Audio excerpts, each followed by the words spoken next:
Hello, my sweet little ghouls and goblins.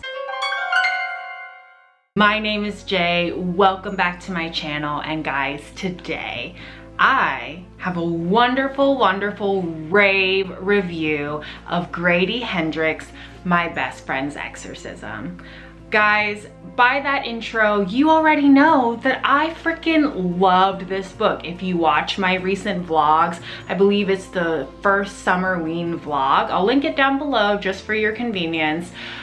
I loved this book so much, and I previously read his book, Southern Book Club's Guide to Slaying Vampires, and I also love that. So we're just on a trend. We're on a Grady Hendrix train of just horror and worship. Worship the ground that this man walks upon, because I love his writing. Okay, before we get into the review, let me put this down somewhere that you can take a look at it while I'm reviewing. Okay, so the book is just right there. You can see it.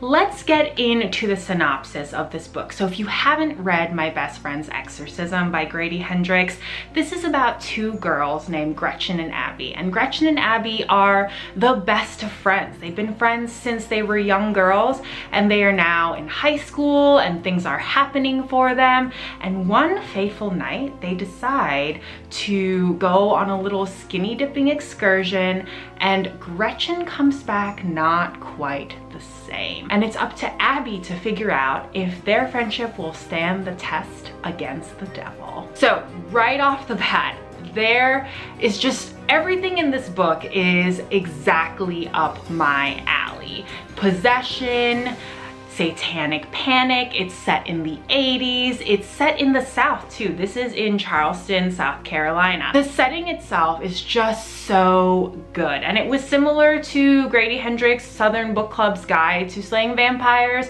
and so the fact that it's sort of a familiar setting just really put me right at home when I began this book. So let's start off with Grady Hendrix's recurring themes in his novels.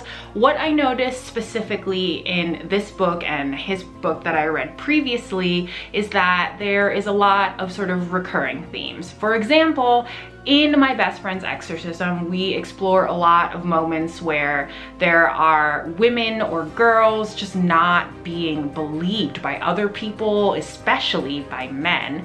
And that sort of leads into the other recurring theme of women and girls sort of navigating systemic patriarchy. And it just gives like this really interesting extra layer under the horror, where it's very pro-feminism, and it is very sort of, it just gives the writing that much more intellect, and I enjoy it so much for that. And I also noticed that between the two books, it also explores the importance of close female relationships, whether it's mother and daughter, best friend to best friend, just general like female relationships, even if they're not friends. Maybe they're like, you know, the mother of their friend. When those close female relationships and bonds are betrayed in these books, specifically My Best Friend's Exorcism, that is like when the horror really begins.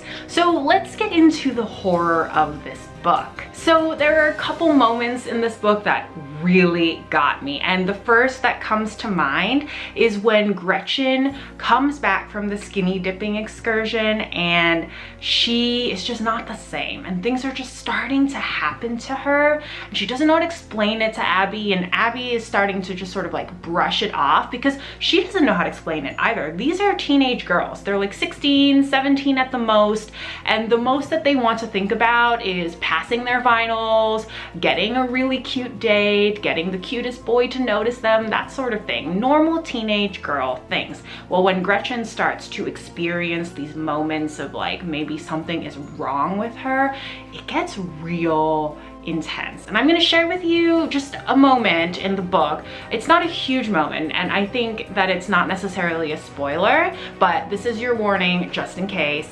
But there is a moment where Gretchen is sitting in the bleachers with Abby, and they're at some sort of assembly, and she's just trying to explain why she feels so off to Abby. And she was like, I was up all night and I just kept feeling like someone was tapping on me. And then she goes, did you see that? Did you feel it? Did you see that? It happened again. Someone is tapping on my shoulder. And she thinks it's like someone behind her. And in the book, she goes, yeah, it feels like touch, touch, touch, touch. And it's super interesting because as someone who watches and consumes a lot of like exorcism / possession movies and, you know, culture and ghosts and stuff like that, that sort of like touch on your shoulder or on your neck or something like that is definitely indicative of like an otherworldly entity. So my little horror loving girl jollies just got off a little bit at that moment, and I loved it. Now, there is another moment in this book that really got me. I'm not going to get into it, but there is a moment with a tapeworm that really messed me up for a second. As I was reading it, I was legitimately starting to sweat a little because I had just finished the book The Troop by Nick Cutter that involves bioengineered tapeworms. So when this moment came up, I was like, no, too soon. I am not ready for this. And it happened in the grossest of ways. I will say that's one thing about Grady Hendrix, is that he can be really gross, and I love every second of it just because it's sort of a slow burn moment. When he decides he wants a scene in the book to be gross in any of his books, he really sort of just fully immerses himself in it, and, you know, therefore he immerses the reader. And I felt like I was like covered in tapeworms. I had to like put the book down, stand up, take a couple of breaths, because I'm a whiny baby and I cannot handle creepy crawlies like that. Another big horror moment for me was the isolation of Abby. When Abby starts to try and help Gretchen, things are really escalating with her eventual possession. Abby is doing everything she can to help her best friend, even when her best friend is acting out against her and everyone is turning against her. Not only Gretchen, but the other girls in their group, the adults around her. And I just feel like that is so very typical of a possession story. And I don't say that in the sense that I'm like slamming it. I really like that it took those typical possession story tropes and did it Grady Hendrix style. And the fact that like Abby was slowly but surely becoming more and more isolated, everyone was turning their backs on her no matter how much truth she was spilling, I just found my dread increasing.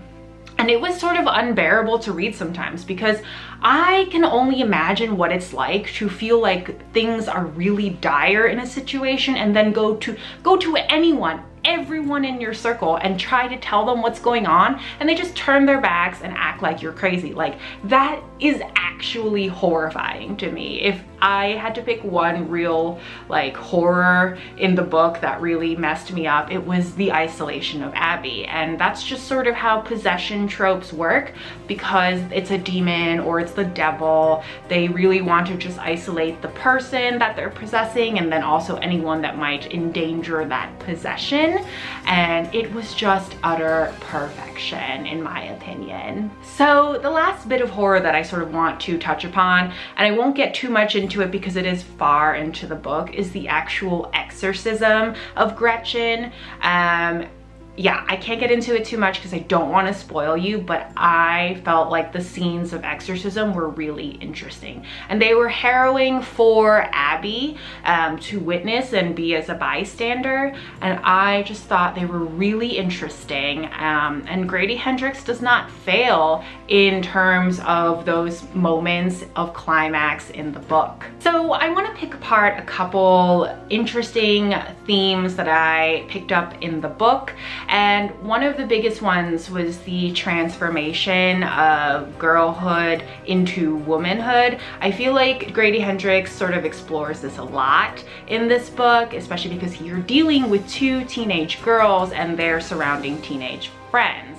And it's interesting because there is parts where Gretchen is already possessed, and she sort of transforms for the better and for the worse, but you know, in total for the worse. It may seem like she's transforming for the better, but it's not. It's just, you know, the demon. And it's just interesting to see that, like, possession tropes often sort of accompany a young girl, and they sort of take the innocent and bring it into the lewd. For example, if you've seen the Exorcist movies with Linda Blair, you'll know that she was a young girl, a good girl, and she was too young to really know anything about sex or sexual encounters, but when she became possessed, she sort of took on this, you know, Jezebel, sort of harlot of Babylon type of thing, where, you know, she was spouting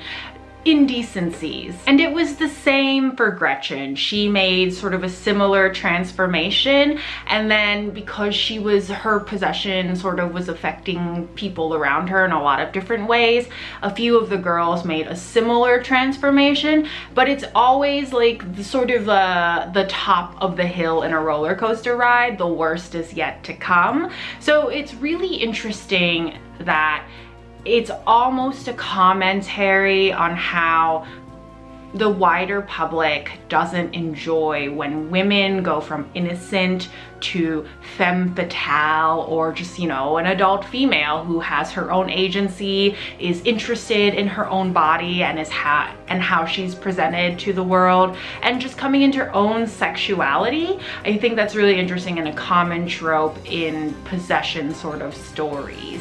Now, the last thing I wanted to talk about was sort of the underlying theme of friendship in this book. Now, My Best Friend's Exorcism is of course about a friendship, because it's called My Best Friend's Exorcism. And from the very beginning of the book, you can tell that these girls have a very special and strong bond. And you know, just in the in the early chapters, that it's going to be tested, and you're not sure as a reader whether they will make it through. And it's super interesting to see, like, the adults in their lives, how they view friendships. There are moments where adult people in their lives are just very skeptical of whether, you know, childhood friendships last throughout adulthood. And I think that's another interesting thing to bring to the forefront that Grady Hendrix does actually touch upon kind of heavily, is that if there is another, you know, real life horror in this book to explore, is the loss of intimate relationships. Because when you're young, everything about your friends and your friend group is just, it's your world. You can't imagine not being friends with the people you're friends with when you're 16. And then you grow up and you realize that, you know, people grow, they move into different phases of their life, and they're just not the same people. And, you know, maybe one drunken, lonely night, you're thinking back on the people you used to love, and they're just not there anymore. They're not the same people. And while that sounds really morose and strange, it's definitely something that Grady Hendrix explores in little snippets in this book. And it's just another demonstration of how truly interesting and marvelous of a writer Grady Hendrix is, because he really knows how to bridge the, you know, supernatural horror and the real life horror and just fuse them into something so marvelous. Just really perfection. And, you know, I have to say, if I had to rank the two Grady Hendrix books that I've read recently, My Best Friend's Exorcism and the Southern Book Club's Guide to Slaying Vampires, I would say that I like the vampire book a little more.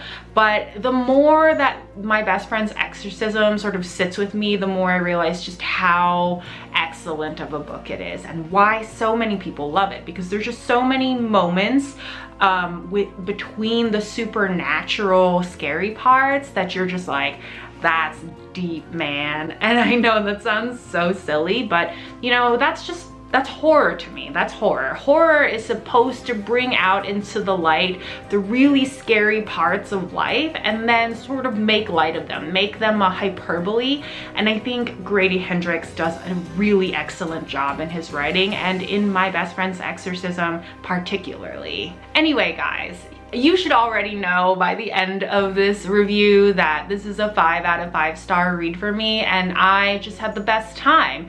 It was a great way to start off my spooky season at the end of summer reading my best friend's Exorcism, and I just, man, I can't wait to read it again, but I have to get through all the other Grady Hendrix books first. So I hope you enjoyed this video. Let me know down below if you've read this book, what you thought of it, and hit that subscribe button, hit that like button. It really helps my channel, and hit that notification bell so you always know when I've got spooky things coming to you.